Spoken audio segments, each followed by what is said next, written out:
Olá, que bom estar aqui, utilizando deste instrumento como canal de meio de comunicação, com o intuito de poder compartilhar uma porção da Palavra de Deus.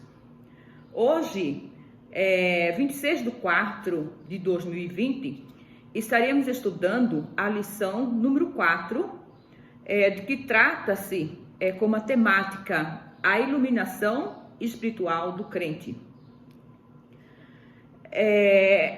E ao mesmo tempo estaremos também estudando sobre a importância de termos o conhecimento e o entendimento da nossa chamada, da nossa vocação, eleição em Cristo Jesus. Nós podemos observar que a nossa lição dominical, ela traz um texto muito oportuno para o momento. Nós temos hoje como o nosso texto áureo: para que o Deus de nosso Senhor Jesus Cristo, o Pai da glória, vos dê em seu conhecimento o espírito de sabedoria e de revelação. Efésios, capítulo 1, verso 17. A verdade prática. A vocação do crente inclui a herança de preciosas riquezas conferida aos eleitos pela grandeza do poder de Deus. A nossa leitura bíblica em classe, ela está fundamentada no livro de Efésios, capítulo 1, do verso 15 ao verso 23.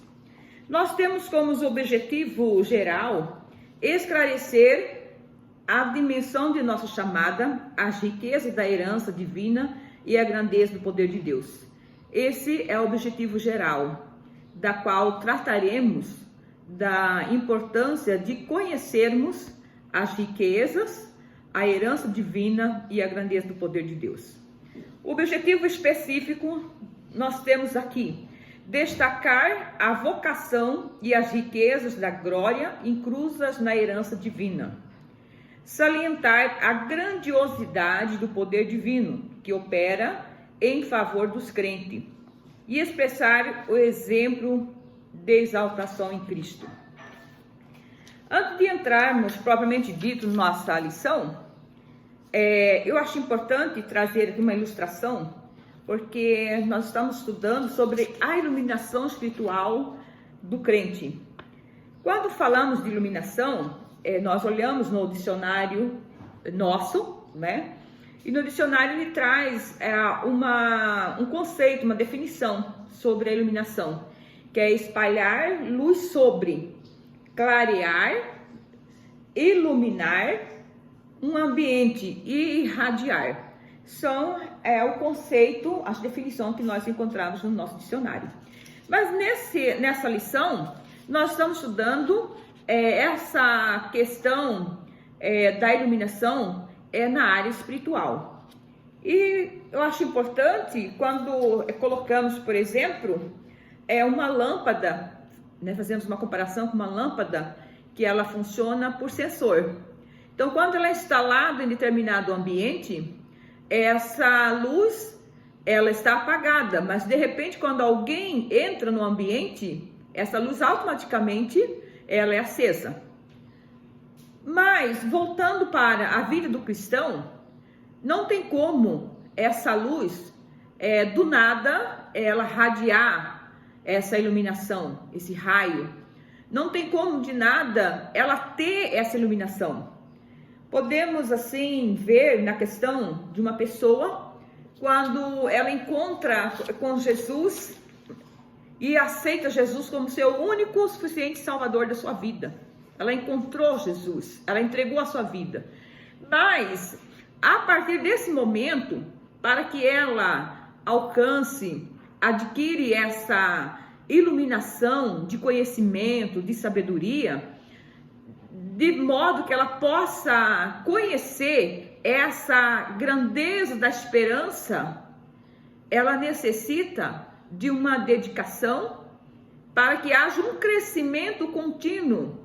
Ela vai ter que passar por um processo de dedicação, de leitura, de estudo, debruçar na palavra de Deus.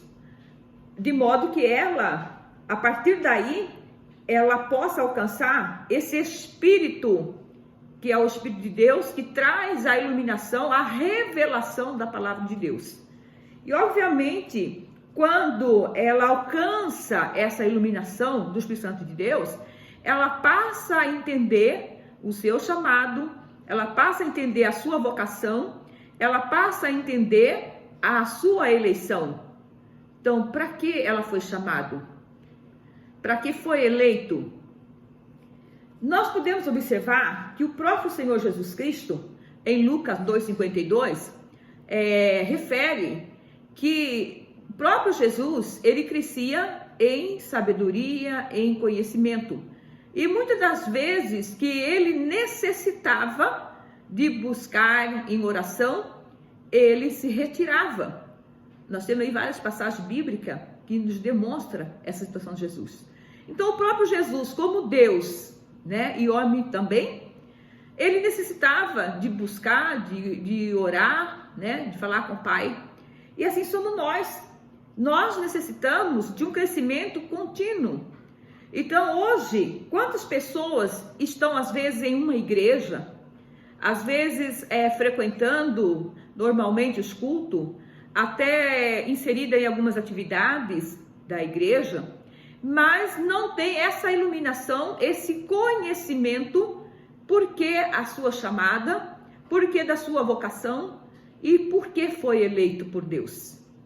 Está na igreja, mas está sem compromisso, por não conhecer essa grandiosidade de Deus, essa riqueza de Deus. Então, como nós vemos aqui a questão da iluminação, que nós olhamos no dicionário, que é espalhar luz sobre. Então, esse cristão, ele precisa dessa iluminação de Deus, de modo que haja uma radiação, né, sobre as pessoas que estão envolvidas. Por exemplo, o ambiente de trabalho, o ambiente de estudo, a família, o lar, a igreja que frequenta. Então, ela precisa iluminar, trazer luz, radiar a luz sobre as demais pessoas. Então, quando a pessoa tem essa iluminação do Espírito Santo, reflete sobre muitas vidas. Podemos observar aqui a preocupação do apóstolo Paulo, que ele ensinava a igreja em Éfeso. E a próprio verso aqui do capítulo 15, veja o que diz: pelo que, ouvindo eu também a fé que entre vós há no Senhor Jesus e o vosso amor para com todos os santos. No verso 16 diz assim: não cesso de dar graças a Deus por vós, lembrando-me de vós nas minhas orações. Então aqui diz que Paulo ouvia. Então ele ouvia os testemunhos em relação à vida das pessoas que estavam frequentando a igreja, que estavam na igreja. Ele ouvia e falar que aquelas pessoas seriam pessoas de fé, de amor, de esperança, e por que não dizer amor ao próximo? Não só o amor a Deus, mas amor ao próximo, porque podemos observar que era povo que tinha o que? Comunhão com Deus. E o interessante é ver que essa fé que o povo tinha não era uma fé superficial, era uma fé em relação à salvação, é uma fé no Evangelho de Jesus Cristo. Então eles tinham fé e tinham esperança, e isso alegrava o coração do apóstolo Paulo e fazia com que ele desse graças a Deus, ele dava ação de graça ao Senhor Jesus Cristo pela vida daqueles fiéis, daquelas pessoas que tinham um excelente testemunho.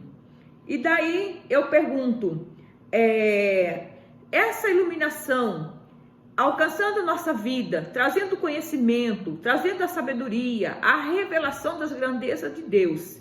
E eu pergunto, para que serve? Para que finalidade?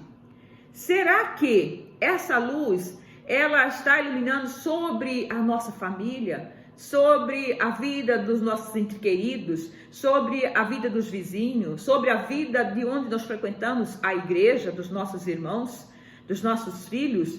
Essa luz, ela tem que se irradiar, né, ao nosso redor, aonde nós estamos. Então é uma preocupação. Alcançamos essa iluminação, mas para que objetivo? Para que finalidade? É interessante nós entendermos que não foi para estar somente conosco, mas para nós levarmos para as pessoas. Como diz o apóstolo Paulo, é impossível as pessoas conhecer Deus se não tem alguém que fale de Deus, alguém que fale do Evangelho. Para que as pessoas conheçam Deus, alguém tem que mostrar quem é Deus, tem que falar quem é Deus, tem que ensinar a palavra de Deus para que conheça. E o apóstolo Paulo tinha uma preocupação, porque quanto mais ele ensinava a respeito de Deus, as pessoas passavam a amar a Deus. E quanto mais conhecia Deus, mais amava a Deus. Então, a preocupação do apóstolo Paulo era exatamente que as pessoas tivessem maturidade, estrutura, estivessem arraigado, fundamentado na palavra. Essa era a preocupação do apóstolo Paulo. A gente acha até interessante que o apóstolo Paulo, ele preocupava com os irmãos da fé. Ele intercedia, ele orava e ele tinha um cuidado na questão, sim, Jesus Cristo daquelas pessoas, porque ele tinha a preocupação de conhecer cada um. Ele sabia o nome de cada membro da sua igreja, de cada pessoa. Ele intercedia pelas pessoas, ele orava pelas pessoas. Então isso mostra que realmente nós precisamos preocuparmos com o nosso próximo. Às vezes descuidamos, negligenciamos em relação ao amor ao próximo. Às vezes cuidamos de nós e esquecemos de olhar quem está ao nosso lado, o que ele está passando, o que ele está precisando. Estão sentindo alguma dor, está doente, está necessitado, precisamos orar, precisamos de uma visita. O que nós podemos fazer? Então o apóstolo Paulo, ele preocupava trazer esse conhecimento para aquele povo, de modo que aquele povo pudesse ter um desenvolvimento no seu crescimento espiritual, de modo que traria uma frutificação para a igreja, para o próprio povo, para a comunidade, para a sociedade como um todo. Então, o Evangelho, ele veio para trazer novidade de vida.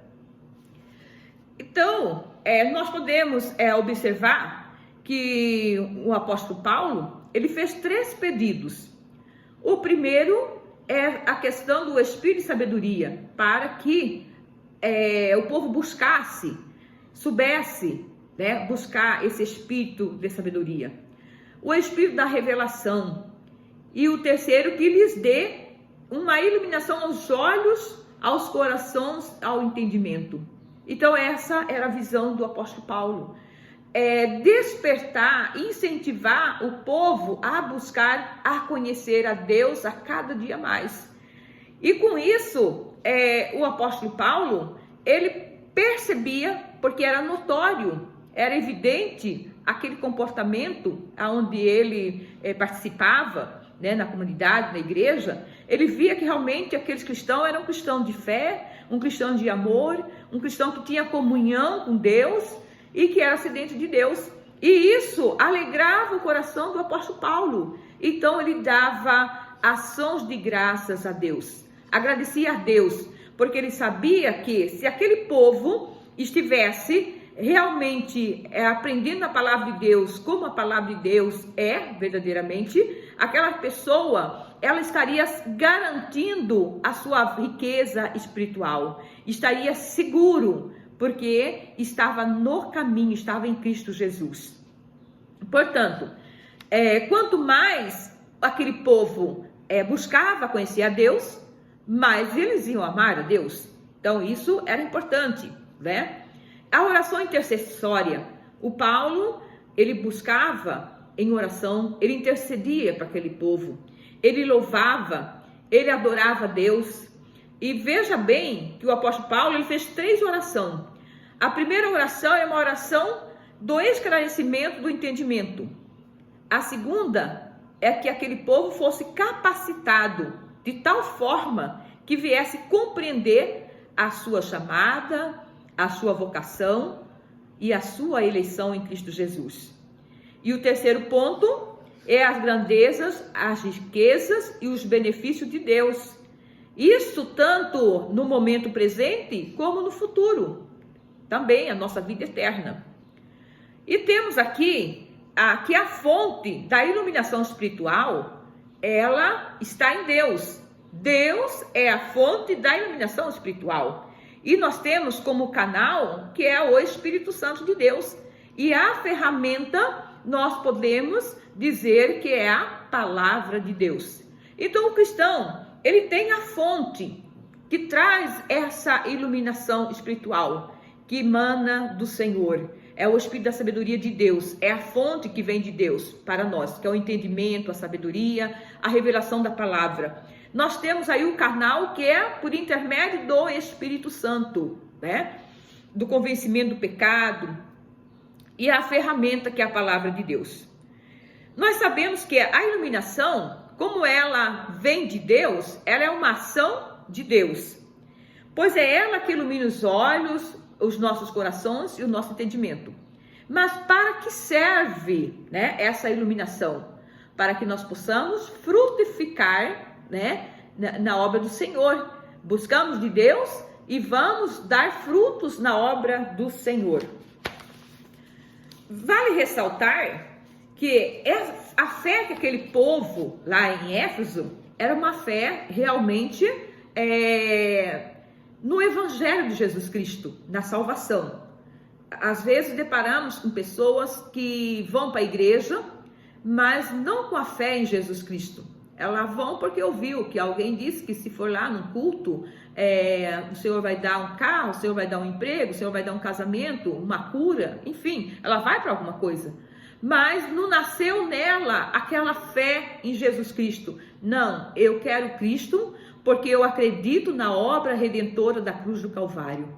Eu acredito que Jesus Cristo, ele morreu na cruz, né, ressuscitou para me dar uma vida nova, uma vida em Cristo Jesus. E me dá a herança, que é a morada das mansões celestiais.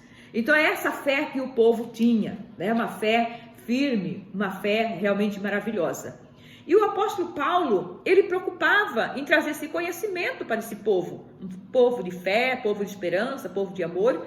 Mas não era um conhecimento unicamente, exclusivamente intelectual, cognitivo, mas era um conhecimento espiritual. É um conhecimento que trazia em si uma transformação, uma mudança, um alicerce, né? Vida nova. Então essa era a preocupação de Paulo. Não é trazer palavras bonitas, palavras cultas, palavras científicas, não. Mas era o Evangelho de Jesus Cristo, né? Ele tinha essa preocupação, porque, como diz lá em 1 Coríntios 2, né, capítulo 2 e verso 13, as quais também falamos não com palavras que a sabedoria humana ensina, mas com as que o Espírito Santo ensina, comparando as coisas espirituais com as espirituais. Então aqui não é palavras bonitas, não é palavras científicas,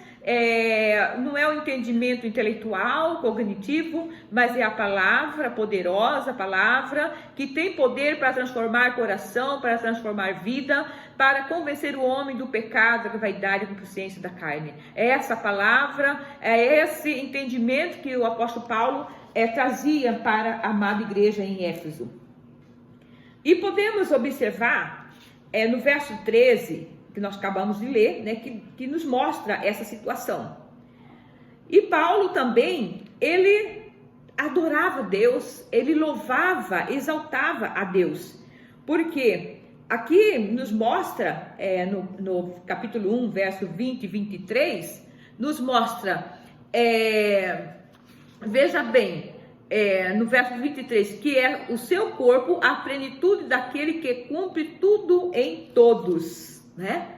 Então, a gente observa como que Deus, cuidava do seu povo, né? Como que o apóstolo Paulo via o grande amor de Deus sobre aquele povo. Então, por essa razão, Paulo exortava, louvava e adorava a Deus pela vida dos fiéis, né?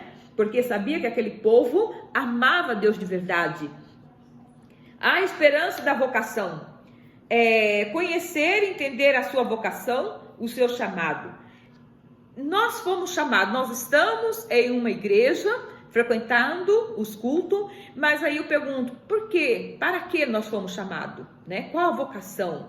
Fomos eleitos para quê? Mas nós fomos eleitos para servir a Deus, para trabalhar na obra do Senhor, em prol do reino de Deus, e viver em santificação, em santidade, em verdade, fidelidade, honestidade, na obra do Mestre. É para isso que nós fomos chamados. Podemos ver em Efésios 1:5, que fala sobre que Deus nos predestinou, né, para filhos de adoção. Olha que lindo, né? Deus nos salvou, perdoou os nossos pecados e nos adotou como filho. Isso é o presente de Deus para conosco.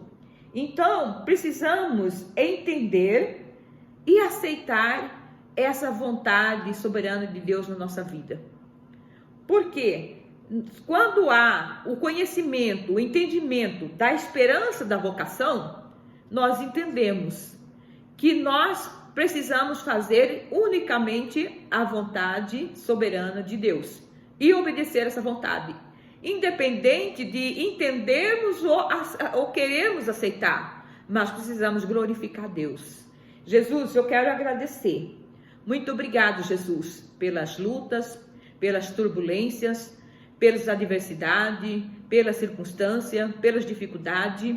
Eu quero te louvar, Senhor. Eu quero te agradecer, porque nós sentimos que diante de todas essas lutas, o mais importante é que a presença de Deus é na nossa vida e que a unção, a graça do Espírito Santo de Deus está sobre a nossa vida. E essa é a razão de nós vivermos, que muitas pessoas às vezes não entendem. Mas porque a pessoa passa tantas lutas, tanta dificuldade, e você escuta eles louvar a Deus, ele está limpando o carro, está cantando, está lavando roupa, está cantando, está dirigindo o carro, está cantando. O que faz esse povo viver cantando, se passa tantas lutas, dificuldade? Mas é a presença, a unção do Espírito Santo de Deus na nossa vida, é que faz nos renovar a nossa força cada dia mais. Então é importante que nós conhecemos, né, entendemos essa esperança da vocação, que nós desfrutamos das bênçãos de Deus aqui no presente momento e também no futuro. Se nós pararmos para refletirmos, observar, olha para trás um pouquinho e veja da onde Deus nos tirou, da onde Deus nos arrebatou, da onde Ele nos arrancou e aonde é que Ele nos colocou. Hoje nós estamos sentados nos lugares celestiais, entre os príncipes. Jesus nos colocou entre os príncipes. Da onde Deus te tirou, da onde Deus te arrancou. E hoje, qual é a sua posição? Essa é a razão de nós sermos agradecidos a Deus. Jesus, eu te agradeço pela minha salvação. Eu te agradeço, Jesus, aleluia, por tudo que tu tens feito na minha vida, independente de eu entender ou não entender, mas eu sou grata a ti, porque mesmo através das adversidades, das tempestades, dos vendavais, mas eu estou em pé e vou caminhando de força em força, porque a tua graça, o teu bálsamo é sobre a minha vida. Essa é a verdadeira esperança da nossa vocação. É nós entendermos o nosso chamado e a nossa vocação. E lá, quando a Bíblia fala dos eleitos a serem chamados, nós vemos lá em Romanos 8:30, justificados, Romanos 3:24, e glorificados, Romanos 8:30. Esse é o grande amor de Deus. Podemos ver a questão aqui das riquezas da glória e sua herança. As riquezas da glória da sua herança. Podemos olhar aqui nessa questão das maravilhosas bênçãos de Deus sobre nós, na qual é derramada abundantemente. Uma delas é a questão da salvação. Deus, ele morreu na cruz do Calvário para nos garantir a salvação, o perdão dos nossos pecados, aleluia, e nos adotou como filho e nos garantiu a morada eterna na mansão celestial. Essas são as riquezas e as heranças que Deus colocou para nós. Hoje nós podemos dizer que somos filhos de Jesus. Somos filhos de Deus. Podemos dizer, porque alcançamos através da obra redentora da cruz do Calvário. Nós vemos lá em Colossenses, capítulo 1, 27 e 1 Pedro 1, 45. Jesus morreu na cruz do Calvário. A obra foi consumada. Tudo está feito. Deus não precisa fazer nada mais para nos alcançar. Tudo está feito. Agora basta nós andarmos no caminho, andarmos em Cristo Jesus. Porque Ele morreu na cruz do Calvário, derramou seu sangue precioso em prol das nossas vidas. E Jesus já preparou o caminho. O caminho está preparado e posto diante de nós. Basta nós andarmos no caminho, que as bênçãos são sobre as nossas vidas, porque nós estamos debaixo da bênção e não debaixo da maldição. Por isso, é importante nós sermos agradecidos a Deus, por sermos eleitos por Ele, por sermos escolhidos por Ele, e entendermos que precisamos trabalhar para o Senhor. Precisamos debruçarmos mais nos estudos da palavra de Deus. Aleluia. E aqui nós temos a sobreexcelente grandeza e força do poder de Deus. Aqui vai nos falar sobre o poder divino imensurável, incomparável. Sabemos que nada pode deter este poder maravilhoso de Deus. Poder miraculoso, poder que salva, poder que transforma. Nem o inferno pode deter este poder, aleluia, sobre a igreja. Nós podemos ver lá em Mateus 16, 18. Jesus venceu a morte, o pecado, venceu Satanás. Hoje, Jesus está sentado ao lado, à direita de Deus Pai. Está no lugar de exaltação, no lugar de autoridade. Aleluia. Deus, Ele tem já preparado para nós as riquezas celestiais. Aleluia. Nós podemos ver o poder divino de Deus, que eu acho tão lindo, o maior milagre, que é a salvação, a transformação. É quando Deus abre os olhos, aleluia, espiritual de alguém, tira a cegueira espiritual, e ele consegue enxergar a obra redentora da cruz do Calvário, que Jesus morreu na cruz do Calvário, é para salvar, para nos dar a vida eterna em Cristo Jesus. Essa é a maior riqueza, é a maior herança que nós temos. Precisamos ter essa convicção, aleluia. E podemos ver aqui que Paulo apresenta 3 exemplos irrefutáveis da força desse poder. Nós temos aí a ressurreição de Cristo, a sua ascensão à direita de Deus nos céus, que está o verso 1 a 20, capítulo 1, 20. E a sua elevação acima de todos o domínio. Deus está acima de tudo, que está no capítulo 1, o verso 21 e 22. Nós podemos observar nessa lição do grande amor de Deus sobre a nossa vida. Nós temos aqui Cristo, nosso exemplo de exaltação. Jesus foi a primícia da ressurreição. E por essa razão que somos salvos em Cristo Jesus. Jesus ressuscitou para uma vida inteiramente nova. Ele veio para nos dar novidade de vida em Cristo Jesus. Aleluia. Entendemos que Jesus foi levado ao céu, subiu ao céu, está à direita do Pai, uma posição de excelência. Deus está acima de todas as coisas, acima de tudo, lugar de honra, poder. Ele venceu o pecado, o mundo. Podemos observar que o verdadeiro cristão tem inúmeras razões para se alegrar, para louvar e agradecer e exaltar o nome do Senhor Jesus. Vamos prosseguir em buscar, em conhecer a Deus a cada dia mais. Isso é importante, nós andarmos na presença do Senhor, andarmos na obediência e darmos fruto na obra do Senhor. E eu agradeço esse momento importante que Deus proporcionou e que cada um de nós tenhamos um domingo abençoado, uma manhã abençoado, um dia próspero na presença do Senhor.